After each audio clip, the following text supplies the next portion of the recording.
No coração da antiga Babilônia, entre templos imponentes e jardins suspensos, existia uma melodia que ecoava pelos séculos, uma música feita para os deuses. Hoje, vamos mergulhar em um mundo sonoro quase esquecido, onde cada nota tinha um propósito sagrado e cada instrumento carregava poder espiritual. Vamos descobrir quem eram os músicos dos templos, como eram feitas suas composições, quais instrumentos usavam e como essas harmonias influenciavam a vida cotidiana babilônica. Então, se você gosta de viajar no tempo e desvendar os mistérios das antigas civilizações, já deixa o like, se inscreve no canal e vem comigo, porque agora vamos começar essa jornada sonora pela Babilônia. O amanhecer na Babilônia não começava apenas com o sol, começava com o som. Antes mesmo que os primeiros raios dourados tocassem os tijolos de argila das muralhas, os templos já despertavam em murmúrios suaves. Um toque de sinos distantes, o farfalhar das túnicas dos sacerdotes, o eco leve de passos sobre o chão polido. E então, o som das flautas, finas, quase tímidas no início, como se o ar ainda estivesse sonolento. Aos poucos, o templo se preenchia de uma harmonia crescente, um convite para que os deuses abrissem os olhos. As construções sagradas da Babilônia eram monumentos de reverência e poder. De fora, pareciam montanhas de pedra erguendo-se sobre o vale do Eufrates. Por dentro, eram mundos à parte. Colunas decoradas com relevos de touros alados, paredes pintadas em tons de azul profundo e ouro e altares cobertos por tecidos finos vindos de terras distantes. O ar era denso, impregnado com o aroma dos incensos queimados ao amanhecer. Mirra, canela, cedro e resinas aromáticas que subiam em espirais lentas, como se quisessem alcançar o próprio céu. Nesse cenário, a música não era um mero adorno. Era uma oferenda viva.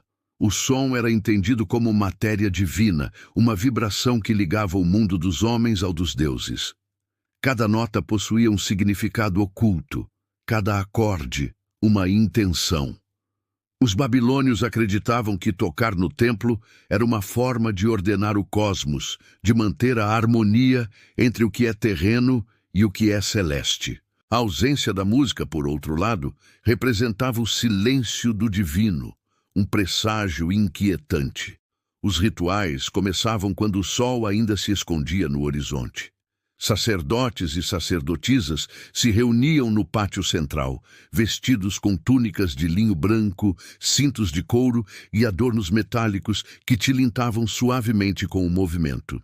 O som dos sinos e tambores pequenos marcava o compasso das preces iniciais.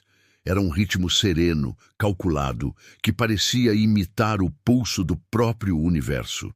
O templo inteiro respirava junto, num mesmo compasso de som e incenso.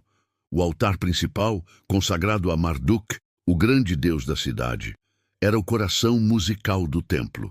À sua frente, os músicos sagrados se posicionavam em fileiras. Alguns traziam harpas altas, feitas de madeira escura e cordas esticadas com tripa de animal. Outros seguravam liras menores, flautas de cana e pequenos tambores revestidos de pele. Não havia partituras escritas como conhecemos hoje. A música era transmitida por tradição oral, aprendida por imitação e memória. Cada geração de músicos absorvia as melodias dos antigos, preservando-as como relíquias sonoras. Quando o primeiro raio de luz atravessava as janelas de alabastro, a melodia se intensificava. Era como se o templo inteiro despertasse com o sol. Os sons ganhavam corpo. As harpas vibravam em notas longas, as flautas desenhavam melodias ascendentes e os tambores pulsavam como o coração da terra. O som se espalhava pelas câmaras internas, ecoava pelas paredes e subia pelas escadas em espiral das torres-templos, conhecidas como zigurates. Dizia-se que, lá no alto, os ecos dessas notas chegavam aos próprios ouvidos dos deuses. A música era o início e o fim de todo o ritual. Ela acompanhava as oferendas, as leituras dos presságios, as preces e as danças sagradas. Cada templo possuía um repertório próprio, adaptado ao Deus que ali residia. Para estar a deusa do amor e da guerra. As canções eram intensas, cheias de contrastes entre doçura e fúria. Para Ea, o deus das águas, predominavam as flautas e os sons fluidos, suaves como o movimento do rio. Já Marduk recebia melodias mais solenes, feitas para inspirar reverência e silêncio. Enquanto as notas se misturavam ao cheiro do incenso, a cidade aos poucos despertava. Dos terraços das casas, os habitantes ouviam o som distante vindo do templo e sabiam que mais um ciclo havia começado. Era um lembrete de que o mundo seguia em ordem, de que os deuses ainda estavam atentos. Os mercados começavam a abrir. As mães chamavam os filhos, os escribas preparavam suas tábuas de argila, e tudo isso sob o pano de fundo das melodias sagradas que ecoavam entre os muros de tijolos queimados. Naquela Babilônia vibrante, onde os rios carregavam vida e poeira de impérios, a música era mais que som, era presença. Um sopro de eternidade que atravessava o tempo, conectando o invisível ao palpável. E no centro desse universo sonoro, o templo permanecia como o coração pulsante da cidade, onde o sagrado se fazia ouvir antes mesmo que fosse visto. Os músicos dos templos babilônicos não eram artistas comuns, eram guardiões de uma arte sagrada. Em uma cidade onde tudo possuía um propósito divino, o som era mais do que um prazer. Era um dever religioso. A música fazia parte do alicerce espiritual da Babilônia, e aqueles que a dominavam eram vistos como intermediários entre os deuses e os homens. Cada acorde executado dentro do templo era, em essência, uma prece que ganhava forma sonora. Esses músicos sagrados eram conhecidos como Naru e, em alguns casos, também atuavam como sacerdotes. Ser um Naru não era algo que se alcançava por talento espontâneo. Exigia linhagem, treinamento e disciplina. Muitos nasciam em famílias dedicadas há gerações à música templária, onde o ofício era passado como um legado. Desde crianças, aprendiam a manipular os instrumentos, a recitar cânticos antigos em sumério e acadiano, e a entender o significado espiritual das melodias. O aprendizado começava cedo. Aos 7 ou 8 anos, os aspirantes já frequentavam as escolas do templo, onde eram ensinados por mestres idosos, verdadeiros depositários de uma tradição que remontava a séculos. O treinamento não era apenas técnico, mas também ritualístico. Antes de tocar, os aprendizes deveriam purificar as mãos em água sagrada, cobrir a cabeça com um tecido branco e recitar fórmulas de invocação. A ideia era simples, mas profunda. O corpo era o instrumento antes do instrumento. Dentro do templo existia uma hierarquia rigorosa. No topo estava o sumo músico, geralmente um sacerdote veterano, responsável por coordenar todas as apresentações rituais e supervisionar o repertório. Abaixo dele vinham os músicos principais, encarregados das harpas e liras, seguidos pelos flautistas, percussionistas e cantores.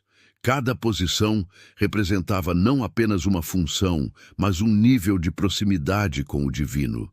As harpas, por exemplo, eram consideradas instrumentos de elevação espiritual. Apenas os músicos mais experientes podiam tocá-las diante do altar principal. Havia também músicos especializados em determinadas divindades.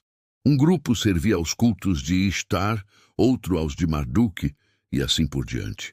Cada deus possuía suas próprias melodias, seus ritmos e até mesmo escalas sonoras específicas. Essa diferenciação refletia a crença de que cada divindade ouvia de maneira diferente, como se cada uma vibrasse em uma frequência própria do universo.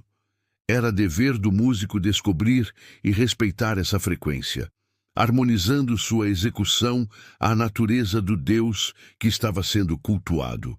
O treinamento musical incluía também o estudo da astronomia e da matemática. A harmonia, para os babilônios, era uma forma de espelhar a ordem do cosmos. O ritmo das batidas representava os ciclos lunares, e as notas se relacionavam com os movimentos dos astros. Um músico bem instruído deveria compreender essa conexão, de modo que sua melodia refletisse o equilíbrio universal. Por isso, tocar de forma errada não era apenas um erro técnico, era uma falha espiritual, capaz de desagradar os deuses e perturbar o equilíbrio cósmico. A vida dentro do templo era disciplinada. Os músicos viviam em dependências anexas à estrutura principal, em pequenos quartos de pedra decorados com tapeçarias simples. O som de harpas e flautas ecoava pelos corredores durante o dia, enquanto à noite predominava o silêncio absoluto. Entre as obrigações diárias estavam o cuidado com os instrumentos, a cópia das letras sagradas e o ensaio constante. Cada performance deveria ser perfeita, não apenas bela, mas pura em intenção e execução. Apesar de viverem uma rotina austera, os músicos gozavam de enorme prestígio. Eram respeitados pelo povo, consultados por nobres e até pelos reis. Dizia-se que os melhores entre eles podiam alterar o humor dos deuses apenas com o som de suas harpas. Quando uma seca se prolongava ou uma guerra ameaçava a cidade, os sacerdotes músicos eram chamados para executar cânticos de apaziguamento, acreditando-se que suas melodias poderiam restaurar a harmonia entre o céu e a terra. Em algumas cerimônias, esses músicos se uniam aos astrólogos e escribas, formando uma espécie de conselho sagrado. Juntos, interpretavam presságios e ajustavam os rituais conforme os sinais celestes. A música, nesse contexto, era uma linguagem que traduzia o invisível, uma ponte entre a vontade divina e o entendimento humano. Cada nota servia como uma palavra desse idioma místico que só os iniciados sabiam decifrar. As mulheres também desempenhavam papéis importantes na música templária. Algumas sacerdotisas dedicadas a Ishtar ou Nimá eram treinadas como cantoras, conhecidas por suas vozes etéreas que enchiam o ar de reverência. Elas lideravam coros femininos em festividades específicas, entoando cânticos de fertilidade e renovação. Suas melodias eram suaves e hipnóticas, evocando o poder criador das deusas mães. A música era, portanto, mais do que arte. Era oração, ciência e magia fundidas em uma só expressão. Cada músico babilônico vivia com a consciência de que, ao tocar, sua alma estava sendo ouvida. Não por uma plateia humana, mas pelos próprios deuses. E era justamente essa crença que dava peso e solenidade a cada som produzido dentro daqueles templos. Na Babilônia, o silêncio não era ausência de som. Era o espaço onde a música sagrada nascia. E os músicos, com suas mãos e vozes, eram os artífices desse milagre diário, capazes de transformar o invisível em vibração e o divino em harmonia audível. Dentro dos templos babilônicos, cada instrumento era tratado como uma entidade viva. Não bastava saber tocá-lo, era preciso compreender sua alma. Antes de cada cerimônia, os músicos purificavam as mãos e realizavam rituais de consagração para acordar os instrumentos, acreditando que apenas assim eles responderiam com harmonia. A música, afinal, não surgia das cordas ou do sopro, mas do elo entre o humano e o sagrado. Entre todos, a harpa era considerada a mais nobre. Alta, curvada e elegantemente ornamentada, ela dominava o espaço visual e sonoro dos templos. Suas estruturas eram feitas de madeiras finas, trazidas de terras distantes, cedro do Líbano, cipreste e tamargueira. As cordas, feitas de tripa de carneiro, variavam em espessura e comprimento, produzindo sons profundos e ressonantes. Algumas harpas eram revestidas com folhas de ouro e lápis-lazuli, refletindo a luz das lamparinas de óleo, como se o instrumento estivesse vivo, respirando luz. Quando tocada, a harpa parecia falar com o próprio ar. Suas notas longas ecoavam pelas câmaras do templo e se misturavam ao som distante do vento. Acreditava-se que essa fusão de elementos aproximava o espírito humano do reino dos deuses. A lira, menor e mais leve, era o instrumento do equilíbrio. Seus braços paralelos e cordas mais curtas produziam tons claros, cristalinos, ideais para acompanhar os cânticos. Diferente da harpa, a lira era usada em momentos mais íntimos dos rituais, preces individuais, oferendas discretas e invocações noturnas. Sua simbologia estava ligada à harmonia interna, à busca pelo centro espiritual. Muitos acreditavam que cada corda representava uma força cósmica, o vento, a água, a terra, o fogo e o espírito, e que tocar uma melodia equilibrada era alinhar essas forças dentro de si mesmo. Os tambores eram o coração pulsante da música templária. Feitos de madeira oca e pele esticada de carneiro ou boi, produziam ritmos que imitavam o batimento da vida. Alguns eram pequenos, usados nas mãos, outros enormes, apoiados no chão, com sons graves que faziam o ar vibrar. Os músicos os batiam com bastões revestidos de couro ou com as próprias palmas, criando variações rítmicas que simbolizavam os ciclos do tempo, o nascer e o pôr do sol, as fases da lua, o fluxo do Eufrates. Quando o templo inteiro vibrava sob o som dos tambores, os fiéis acreditavam estar ouvindo o coração da própria terra. As flautas babilônicas, por sua vez, traziam o sopro do divino. Eram feitas de cana, osso ou bronze, e variavam de tamanho e timbre. Algumas tinham apenas 3 furos, outras até 8, produzindo escalas complexas que se assemelhavam às tonalidades menores da música moderna. O som da flauta era usado para invocar o vento e as forças invisíveis. Era o instrumento dos mensageiros. Sua melodia parecia sussurrar preces que apenas os deuses podiam entender.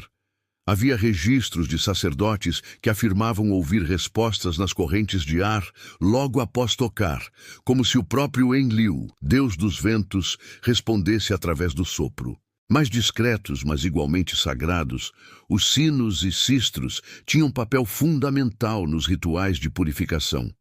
Os sinos, fundidos em bronze e cobre, emitiam sons metálicos agudos que cortavam o ar. Cada toque marcava uma transição, o início de um cântico, o término de uma oferenda, a chegada de um novo sacerdote. O som dos sinos era considerado uma barreira contra o caos. Acreditava-se que afastava espíritos impuros e despertava a atenção dos deuses adormecidos. Já o sistro, um instrumento de origem suméria que continuou em uso na Babilônia, era o mais ritualístico de todos. Composto por um aro metálico em forma de U, atravessado por pequenas hastes com anéis móveis, ele produzia um som de chocalho suave e ritmado. Era usado principalmente pelas sacerdotisas de Ishtar, durante as danças sagradas e cerimônias de fertilidade. O som do sistro representava o movimento da vida, o nascer e o morrer, o ciclo eterno. Seu toque contínuo era comparado ao som das estrelas girando no firmamento. A afinação desses instrumentos era um mistério técnico e espiritual. Sem a notação musical moderna, os músicos babilônicos utilizavam intervalos baseados em proporções matemáticas simples, frações que representavam a ordem cósmica. As notas eram ajustadas de acordo com o som de referência produzido por tubos de barro, e o processo era acompanhado de cânticos e oferendas. Tocar desafinado era impensável. Além de ofender o ouvido dos deuses, podia desordenar o equilíbrio do templo. Cada instrumento tinha uma função simbólica dentro da cerimônia. A harpa ligava o homem ao céu, a lira ao próprio coração, o tambor à terra, a flauta ao ar e o sistro ao ciclo da existência. Juntos, formavam uma representação sonora do universo. Os músicos acreditavam que, quando todos tocavam em harmonia, estavam recriando em miniatura a ordem divina que sustenta o cosmos. O som dessas cerimônias podia ser ouvido além das paredes do templo. Ecoava pelas ruas de tijolos, misturava-se ao ruído do mercado e ao canto dos trabalhadores. Mesmo quem não participava dos rituais sentia o poder da música. Ela marcava o ritmo da cidade, o tempo dos dias, a respiração da Babilônia. E quando o último acorde se dissolvia no ar e o templo voltava ao silêncio, havia um instante em que o mundo parecia suspenso. Era como se os próprios deuses, satisfeitos com a oferenda sonora, repousassem em silêncio por um breve momento, antes que o ciclo musical recomeçasse, unindo novamente o sagrado e o humano através do som. A música babilônica não era improviso nem simples expressão emocional. Era cálculo, ordem e mistério. Cada melodia obedecia a um sistema invisível de proporções, um reflexo da própria estrutura do universo. Os babilônios acreditavam que o cosmos era uma sinfonia eterna, sustentada por frequências divinas, e que tocar música era reproduzir em pequena escala o som do mundo girando. Assim, a harmonia não era apenas estética, era uma forma de ciência sagrada. Os compositores templários, conhecidos como mestres do som, criavam suas melodias seguindo padrões herdados de antigas tradições sumérias. As escalas eram baseadas em divisões numéricas, séries de intervalos que representavam relações matemáticas perfeitas. O número 7, por exemplo, era considerado sagrado e recorria em quase todas as composições. 7 notas principais, 7 batidas por ciclo, 7 repetições de um mesmo motivo melódico. Esse número correspondia aos 7 corpos celestes visíveis a olho nu: o Sol, a Lua e os 5 planetas conhecidos, e simbolizava o movimento dos deuses sobre o firmamento. As melodias babilônicas tinham uma natureza hipnótica. Não buscavam mudança ou clímax, como nas músicas modernas, mas permanência. O objetivo era criar um estado de harmonia contínua, capaz de transportar o ouvinte para o plano divino. Por isso, a repetição era uma das principais ferramentas compositivas. Uma sequência de notas podia ser repetida dezenas de vezes, com pequenas variações de timbre ou intensidade, até que o som deixasse de ser apenas ouvido e passasse a ser sentido. Era a música como meditação, como ponte para o sagrado. Cada nota tinha um propósito simbólico. Os tons mais graves representavam o mundo material, o barro, os rios, a carne. As notas médias evocavam o domínio humano, o pensamento, a voz, o trabalho. Já os agudos eram a morada dos deuses e dos astros. Tocar do grave ao agudo era, portanto, uma jornada espiritual, uma ascensão. Muitas composições começavam com batidas profundas de tambor e terminavam com o sopro delicado das flautas, simbolizando a passagem do homem à eternidade. Os ritmos também carregavam significados ocultos. Havia padrões destinados a rituais de cura, outros reservados a cerimônias de guerra ou de colheita. Em certas ocasiões, o tempo musical era alinhado com o ritmo das estrelas, literalmente. Astrônomos sacerdotes observavam o movimento dos astros e indicavam o momento exato em que uma nova melodia deveria começar. O toque dos tambores, por exemplo, podia acompanhar a aparição de Vênus no horizonte, associada a Ishtar. Já os cânticos lentos e prolongados eram executados quando a lua atingia seu ponto mais alto, momento em que o véu entre os mundos, segundo acreditavam, tornava-se mais fino. Essa relação entre música e astronomia não era metafórica, ela estava inscrita na própria estrutura das melodias. Alguns estudiosos modernos, ao analisar tábuas de argila com inscrições musicais, identificaram padrões que lembram escalas pentatônicas e heptatônicas, sistemas que correspondem a divisões matemáticas precisas do som. Os babilônios viam a música como o reflexo audível das leis universais. A mesma harmonia que guiava o movimento das constelações guiava também as mãos do arpista no templo. Durante os rituais, o controle sobre o tempo era absoluto. Um erro de compasso poderia interromper a conexão com o divino. Por isso, os músicos seguiam o som dos tambores como um relógio sagrado. O tambor era o coração do templo, marcava o tempo do cosmos. Cada batida era calculada, cada pausa era um respiro ritual. Havia melodias em que o ritmo imitava o pulsar de uma chama, outras que seguiam o compasso das ondas do Eufrates. A música, portanto, não era apenas escutada, ela era vivida com o corpo inteiro. Nos templos mais importantes, como o de Esagila, dedicado a Marduk, as cerimônias musicais duravam horas. Começavam com tons suaves e lentos, e gradualmente cresciam em intensidade até atingir um ponto de completa fusão sonora. Nesse instante, acreditava-se que o Deus descia ao templo. O som tornava-se um portal. O véu entre o humano e o divino se dissolvia. Os sacerdotes fechavam os olhos e deixavam o corpo seguir o ritmo, como se fossem apenas condutores de uma energia maior. A estrutura melódica seguia um princípio de simetria viva. Para cada movimento ascendente havia um descendente. Para cada acorde aberto, um fechamento correspondente. Esse equilíbrio refletia a filosofia babilônica de ordem cósmica. Tudo que sobe, desce, tudo que começa, termina, e no meio, o som, sustentando o ciclo. Assim, a música era também uma forma de filosofia sonora. Os cânticos vocais, geralmente entoados por coros masculinos ou femininos, seguiam o mesmo princípio. As vozes não buscavam virtuosismo, mas unidade.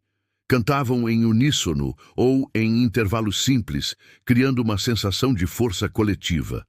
As palavras eram antigas, muitas vezes incompreensíveis para o povo, mas acreditava-se que seu poder estava na vibração, não no significado. Ao repetir uma frase sagrada, o cantor fazia o universo inteiro vibrar com ela. Para os babilônios, entender música era entender o mundo. O som era o fio invisível que unia céu e terra, passado e presente, homem e Deus. E por trás de cada nota havia um cálculo, uma intenção, uma correspondência com algo maior. Eles não tocavam apenas para ouvir. Tocavam para alinhar o coração humano à frequência do cosmos. Quando o ritual terminava e o silêncio tomava o templo, esse silêncio não era vazio. Era a continuação da música, o intervalo entre o som dos homens e o eco dos deuses. E era nesse espaço invisível que a Babilônia acreditava ouvir, por um instante, a harmonia secreta do universo. Nas celebrações babilônicas, a música não era um adorno, era o próprio corpo do ritual. Nada começava sem ela. Desde o primeiro toque de tambor até o último eco das flautas, cada som carregava uma intenção, um chamado aos deuses. Em um mundo regido por forças invisíveis, a música era o meio mais direto de se comunicar com elas. E quando soava dentro dos templos ou nas praças diante dos zigurates, todos sabiam que não se tratava de um simples espetáculo. Era o momento em que o divino descia à terra.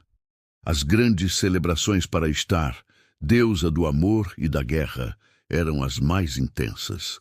Os templos dedicados a ela pulsavam com energia. Sacerdotisas de túnicas coloridas moviam-se em círculos ao som das liras e dos sistros, fazendo o ar vibrar com o ritmo dos sinos.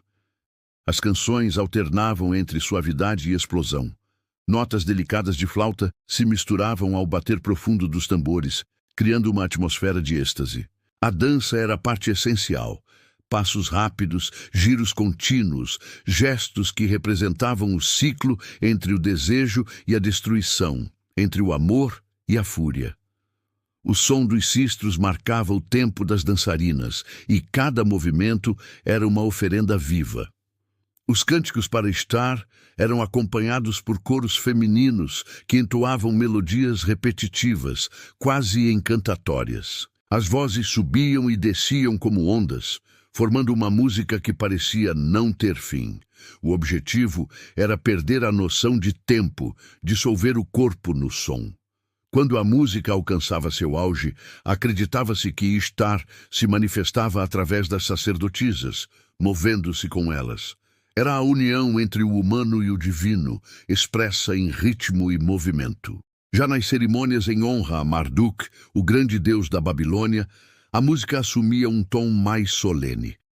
O templo de Esagila, com suas colunas imponentes e altares dourados, era o cenário para os rituais mais grandiosos do império. Centenas de músicos e cantores se reuniam para formar uma verdadeira orquestra sagrada. Harpas de tamanhos diferentes, tambores, flautas e liras se uniam em uma harmonia que preenchia o espaço como um manto invisível. As melodias dedicadas a Marduk eram compostas para evocar poder e estabilidade. Começavam com notas graves e lentas, marcadas pelo som profundo dos tambores. Aos poucos as harpas entravam, tecendo acordes longos, e as flautas elevavam a melodia, como se o som ascendesse em direção ao céu. Em determinados momentos, os sinos soavam em uníssono, criando uma sensação de expansão. O povo, reunido do lado de fora, ouvia o eco e se ajoelhava. Era como se o som, e não a imagem, fosse a verdadeira manifestação do Deus. Os sacerdotes, ao conduzirem as orações, alternavam entre fala e canto. As palavras sagradas, entoadas com cadência precisa, transformavam-se em melodia. Cada sílaba era uma batida, cada pausa, um respiro divino. O som das vozes, ecoando dentro das câmaras de pedra, criava uma reverberação quase mística. O templo inteiro parecia respirar. Nesses momentos, muitos acreditavam sentir o próprio Marduk pairando sobre o altar, invisível, mas presente no som. Para Enki, o deus das águas e da sabedoria, as celebrações seguiam outro ritmo, fluido, sereno, como o movimento dos rios. As flautas dominavam o ambiente, imitando o som da correnteza. Pequenos tambores marcavam o compasso com batidas suaves, enquanto harpas delicadas criavam uma melodia ondulante. O canto era baixo e constante, lembrando o murmúrio da água. Nessas cerimônias, os fiéis caminhavam lentamente em procissão, derramando jarros de água sobre o solo em sinal de purificação. Cada gota que caía era acompanhada de um som, uma nota que representava a renovação. Essas procissões musicais eram momentos de comunhão coletiva. As ruas da Babilônia se enchiam de som e movimento.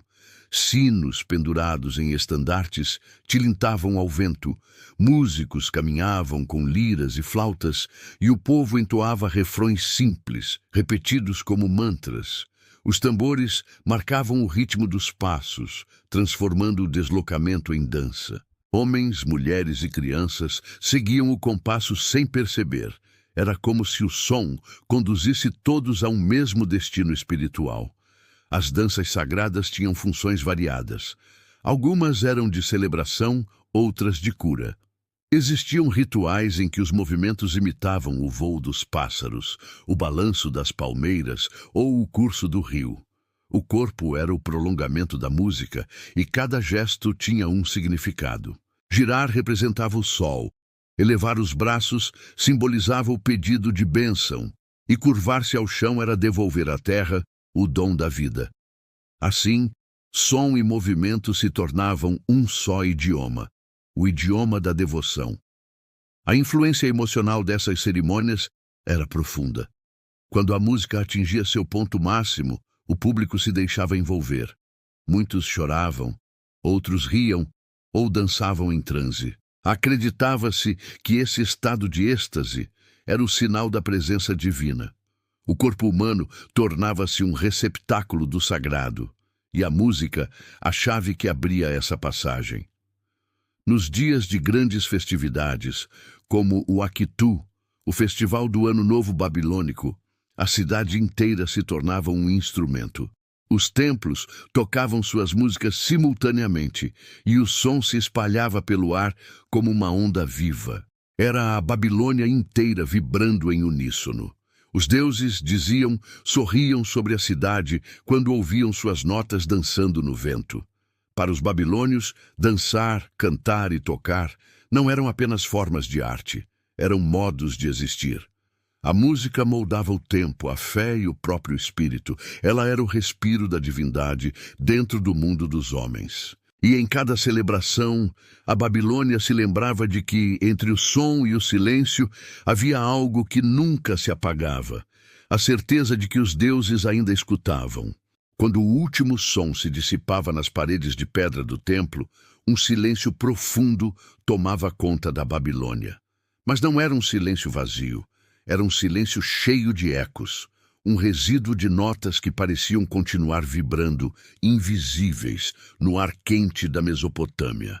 O som havia cessado, mas sua presença permanecia. Era como se o templo, as estátuas, o próprio chão ainda respirassem o que acabara de acontecer. A música para os babilônios nunca terminava realmente. Ela apenas mudava de forma. Os sacerdotes recolhiam seus instrumentos com gestos lentos, quase solenes. A harpa ainda vibrava em seu corpo de madeira. O tambor, aquecido pela palma humana, guardava o calor de quem o tocou. O último sopro da flauta parecia permanecer suspenso, flutuando acima das cabeças, e por um breve instante tudo parecia imóvel. O tempo, o vento, as vozes. Era o momento em que os deuses se recolhiam, levando consigo as preces transformadas em som. Lá fora, o povo retomava a vida cotidiana, mas levava nos ouvidos o eco distante da cerimônia. As notas sagradas continuavam a ressoar dentro das pessoas, um ritmo discreto, quase inconsciente, que marcava o caminhar dos dias. A música dos templos babilônicos não pertencia apenas à religião, ela moldava a alma da cidade. Era o compasso com que os trabalhadores erguiam as muralhas, o mesmo que embalava os navegadores no Eufrates e que acompanhava as mães ao ninarem seus filhos. O templo apenas revelava o que já estava no coração da Babilônia, um povo que vivia em harmonia com o som do mundo. Os séculos passaram. Os impérios ruíram, e os zigurates viraram ruínas cobertas de areia. Mas, de certo modo, as melodias que um dia preencheram aquelas pedras continuam a existir. Talvez em fragmentos, talvez na lembrança ancestral que o ser humano carrega dentro de si quando ouve uma nota ressoar. Porque a música não se perde no tempo, ela se transforma. O que um dia foi entoado para Marduk ou Ishtar pode hoje ecoar em outra língua, em outro tom, mas a essência é a mesma, a busca pelo divino através do som. Os estudiosos modernos ainda encontram fragmentos dessas antigas composições em tábuas de argila, marcadas por símbolos que representam intervalos e proporções. Ao tentar reproduzi-las, percebem algo surpreendente. Apesar da distância de milênios, há nelas um sentido familiar, uma melodia que parece conversar com o presente. É como se o ouvido humano reconhecesse instintivamente uma verdade antiga, a de que o som é uma forma de oração. A música, para os babilônios, era uma ponte. Não uma ponte feita de pedra, mas de vibração. Uma travessia que unia o finito ao infinito. Cada batida de tambor, cada nota de harpa, cada sopro de flauta era uma tentativa de tocar o invisível. E talvez seja isso que permanece até hoje. A mesma necessidade que nos faz cantar, dançar, criar melodias, a vontade de dialogar com algo maior que nós. Nas noites silenciosas sobre as ruínas da antiga Babilônia, quando o vento sopra entre os restos das muralhas e o deserto canta seu murmúrio distante, é fácil imaginar que aquelas notas ainda ecoam, invisíveis, intocáveis, mas presentes. O som das harpas antigas talvez se misture ao assobio do vento, os tambores ao pulsar da terra e as vozes dos sacerdotes às vozes do tempo. É um concerto invisível, que continua desde o princípio do mundo. A música é a única linguagem que o tempo não consegue destruir. Ela atravessa civilizações, muda de forma, mas mantém sua essência, o poder de unir. Na Babilônia, era o elo entre humanos e deuses. Hoje é o elo entre o passado e o presente. Quando escutamos uma melodia, mesmo sem saber, estamos repetindo um gesto ancestral, o de usar o som para alcançar o sagrado, o invisível, o que não se pode dizer com palavras. As mãos que um dia tocaram as harpas do templo já viraram pó, mas o gesto delas persiste em cada músico que se curva diante de seu instrumento. O mesmo impulso que fazia um sacerdote soprar sua flauta ao nascer do sol é o que move um artista contemporâneo a buscar em suas notas algo que transcenda o humano. O tempo muda, os deuses mudam, mas o som continua sendo o mesmo milagre, uma forma de transformar o ar em emoção. Se os antigos babilônios pudessem ouvir as músicas de hoje, talvez reconhecessem nelas um eco familiar, um certo ritmo, uma sequência de notas, uma vibração que lembra a do templo. Porque, no fundo, toda música é um ato de fé. É o desejo de tornar o invisível audível, de dar forma àquilo que sentimos e não sabemos nomear. E assim, mesmo que os templos tenham desaparecido, o seu som não desapareceu. Ele apenas mudou de morada, deixou as pedras e passou para nós. Cada vez que uma melodia nos toca, que um ritmo nos faz mover, a Babilônia revive um pouco. O que um dia foi ritual, hoje é arte. O que um dia foi oferenda, hoje é expressão. Mas a ponte continua lá, intocável, ligando o homem ao mistério. No fim, o som dos templos babilônicos nunca se calou. Ele ainda vibra no ar, no coração e na memória da humanidade, lembrando-nos, a cada nota, que o divino talvez nunca tenha ido embora. Apenas aprendeu a falar conosco através da música.